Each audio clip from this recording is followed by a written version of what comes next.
En fait, j'ai découvert le roman Frankenstein de Mary Shelley assez récemment, ça doit faire 2-3 ans. Et en le lisant, c'est pas tellement que j'ai eu un coup de foudre pour le livre, même si j'ai été très agréablement surpris par sa qualité littéraire, mais c'est plutôt que j'avais l'impression d'y retrouver des thématiques sur lesquelles je revenais souvent, sans même m'en rendre compte. En gros, la question de la responsabilité du créateur vis-à-vis de sa créature. William, mon petit frère, le jour de sa première communion, et là j'avais pris cette photo avec mon appareil à moi.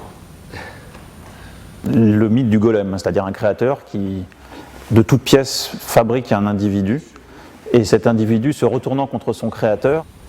Quand William est mort, je suis allé voir son cadavre à l'hôpital. J'étais triste, bien sûr, mes parents pleuraient, mais j'étais aussi fasciné. Je me disais, c'est bizarre, il y a quelques heures encore ce corps était vivant et maintenant il est mort. Par ailleurs, au moment où j'ai lu ce livre, j'avais depuis quelque temps aussi commencé des ateliers, des travaux avec des comédiens ou des apprentis comédiens autour de la question du monstre, de la monstruosité. Voilà, donc toutes ces thématiques, je les retrouvais dans le livre et je me suis dit, essayons.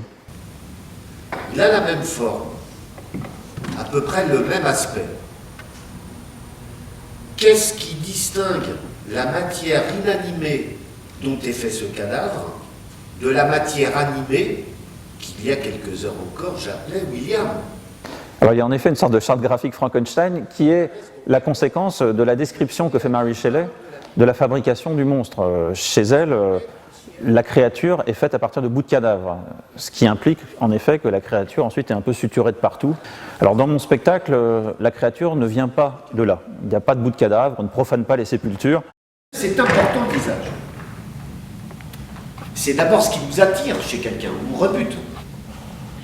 Moi, je voulais que cet homme ait un air aimable et un physique jovial, qui fasse qu'en le voyant, on souhaite tous être son ami. J'ai resserré le spectacle autour de 4 personnages, Frankenstein, sa créature, sa femme, qui chez Mary Shelley est un personnage assez falot, puisque c'est quelqu'un qui ne fait qu'attendre le retour de Frankenstein à la maison. Bon, j'ai essayé que sa femme aujourd'hui soit plus inscrite dans le monde contemporain. Et puis le meilleur ami de Frankenstein. Dans mon spectacle, Henri l'ami est aveugle. Dans le roman, il n'est pas aveugle, mais il y a un autre personnage aveugle dans le roman. Et le fait qu'il y ait un personnage aveugle est assez important dans la mesure où, quand même, ce qui provoque le rejet de la créature chez ses contemporains, c'est d'abord sa laideur, c'est d'abord son physique.